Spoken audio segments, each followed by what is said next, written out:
Well, hello once again, everyone. Pat Olson alongside first-year Director of Athletics, Scott Sidwell. Scott, I guess it's been about 100 days on the job, so as we have a chance for a second visit with you, tell us how things have transpired in your first 100 days here on the Hilltop. Well, it's been a whirlwind. I tell you what, it's been a lot of fun. We've really done a lot of stuff, met a lot of people, and really starting to get this thing up and running. You know, one of the things that I've noticed is some of the cosmetic changes, new carpet in the gym. In fact, it was kind of a scramble here about 2 or 3 weeks ago with people moving stuff in and out of offices. And I noticed a couple days ago in some of the upper hallways, new artwork going up on the walls, making things kind of look more uniform, so to speak. Talk about some of that stuff that's happening. Yeah, that was one of the things we wanted to do right away, Pat, was really make an impact, make an impact in our building, make an impact in recruiting. We came in and looked and said, all right, it starts with new carpeting, and then we were able to come back and put about 150 pictures of our student athletes up and around the building. From our four pillars of success, that we're looking at is from excelling in the classroom. So we've got pictures of kids graduating, kids in our study hall, winning at the highest levels of competition. We've talked about looking at our teams that have won WCC championships, teams that have competed in the NCAA tournament. And then into engaging in the community. We've got a lot of pictures around of community service and people working with kids in our community, and then really becoming leaders in the world. And seeing kids that are standing up there, valedictorians, kids that are doing great things in this community and as well as our campus. So we really tried to focus to pull that all together and then present that out to the world that, hey, here's who we are, this is what we believe in, and this is what we're going to do to be real successful. Now that you've been on the job for about 3 months or around that amount of time, and kind of getting settled in, getting your feet wet, and getting to know some of the staff, what are some of the things that maybe you have set as goals, kind of moving forward, maybe over the next 100 days or so? Yeah, over the next 100 days, we're really looking forward to, getting the seasons kicked off, taking our coaching staffs, putting them in a better position to win, giving our student athletes more resources, outlaying new fundraising initiatives, outlaying new ticket sales initiatives, how we engage in the community, really, and on this campus, having the opportunity to continue to build relationships with our faculty, our staff, our administration. That's been one of the key focuses so far, and we'll continue to do that in all areas so that we can be more engaged in this community as well as our university community. I know one of the things that you've kind of wanted to focus on moving forward is doing more of the kind of stuff that we're doing right now, more video, putting more stuff up on usfdons.com. Mm-hmm. Talk about kind of that vision and reaching out, from a technology standpoint, using Twitter and Facebook and all these different social media to reach out to the USF alums. Yeah, it's interesting. I'm now in the Twitter universe, I guess they call that. Yeah. I've actually had some fun doing that. I'm not quite up to speed on it all, the technology of it, but having fun, putting that all together. We're going to be revamping usfdons.com with a page called Dons Insider, which is a more exclusive look, kind of behind the scenes look at what's going on.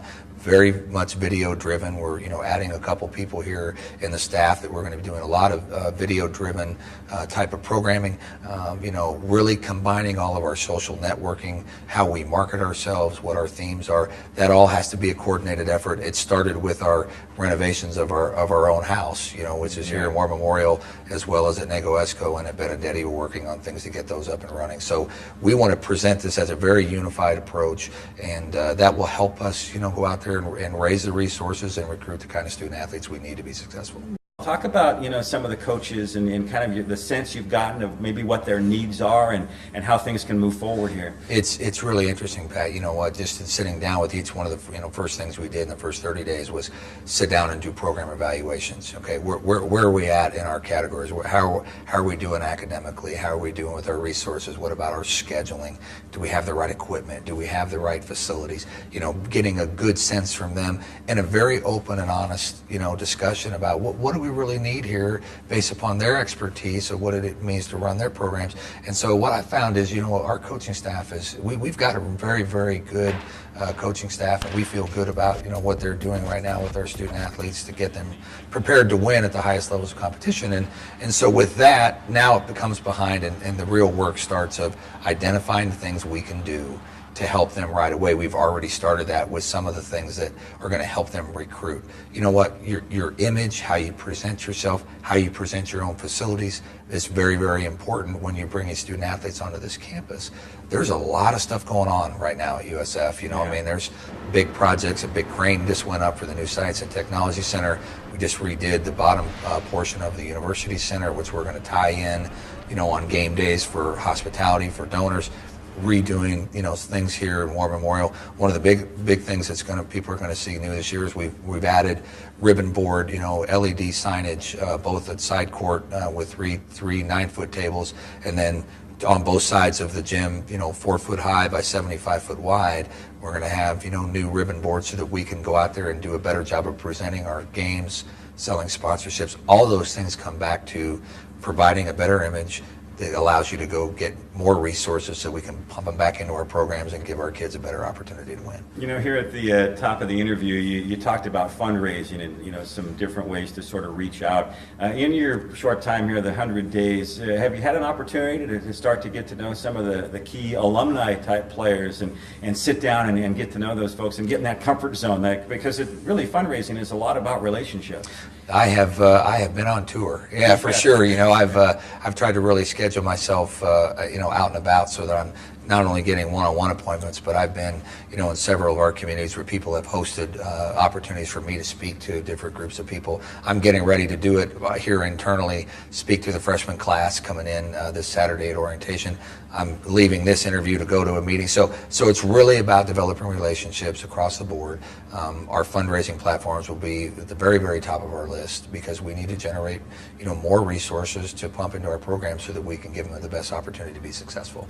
You have a lot of energy, and I think a lot of the alums are kind of feeling that energy, and that open door policy is all part of that. You want to talk? Come on in. I'm ready to talk. Yeah, absolutely, and I welcome anybody out there to hey, contact me. I'll get back to you. It may take a day or so to do that, but I just really believe that this is, you know, this is a passion for a lot of people, our alumni, our staff, people on this campus, and it's my job to help make sure that we're moving forward, you know, and I need to hear from people.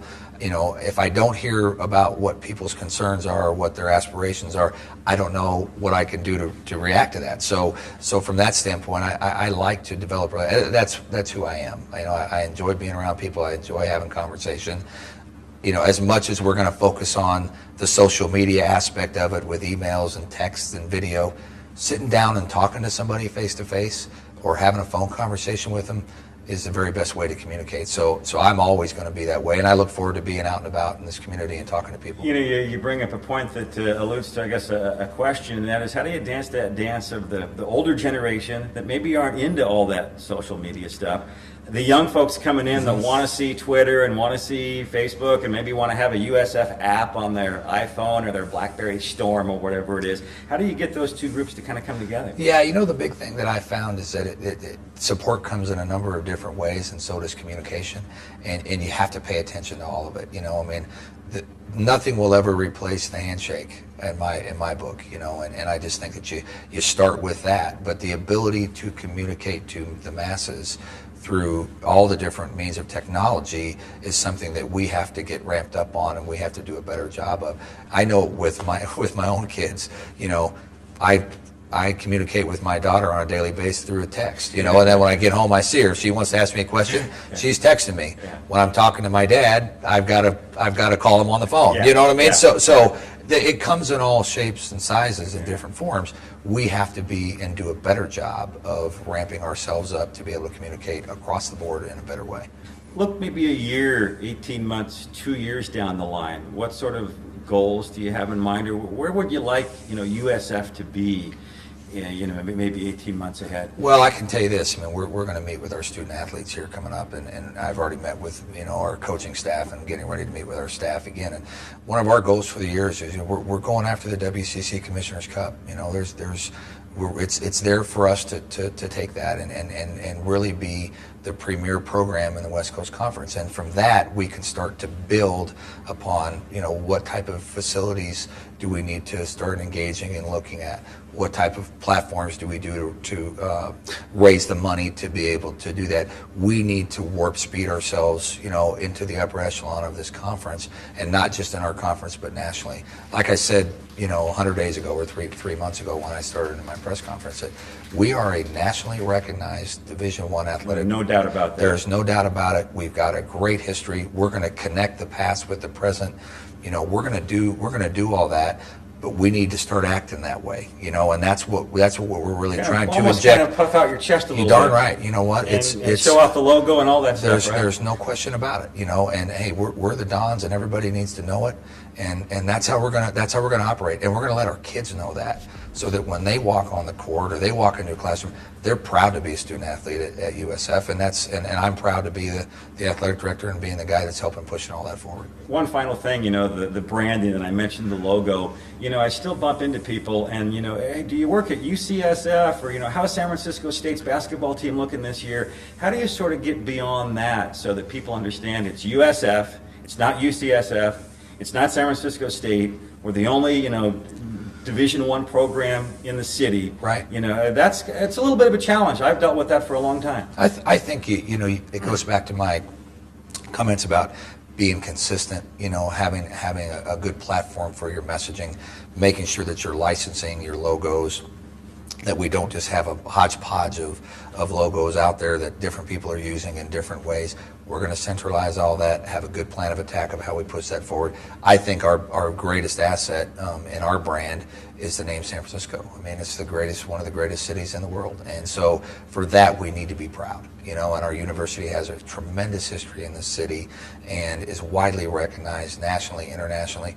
Let's be proud of that. Let's talk about it. Let's tell everybody who we are and what we're trying to do. So with that, we're going to really push that out and make sure that people see what we're doing and how we're doing it. Scott, appreciate the Good time. seeing you, Pat. Thanks so much. Enjoy your energy. I can Yeah. feel it just sitting over here in the chair. It's going to be a great time moving forward, I think. Here. Well, I tell you what, we're already doing great things. We have great kids, great staff, great alumni. People want to take this to the next level. It's going to take us all to do it. And so I'm excited about that challenge, and that's what gets me up every day is the opportunity to elevate us to the next level, and that's what we're trying to do. All right, a little bit with Scott Sidwell, first-year director of athletics. I think you get a sense of his passion and energy and kind of where this program is going to be headed. And hopefully we'll have a lot more of these style interviews right here on USFDons.com. Pat Olson saying thanks for watching. Go Dons. Go Dons.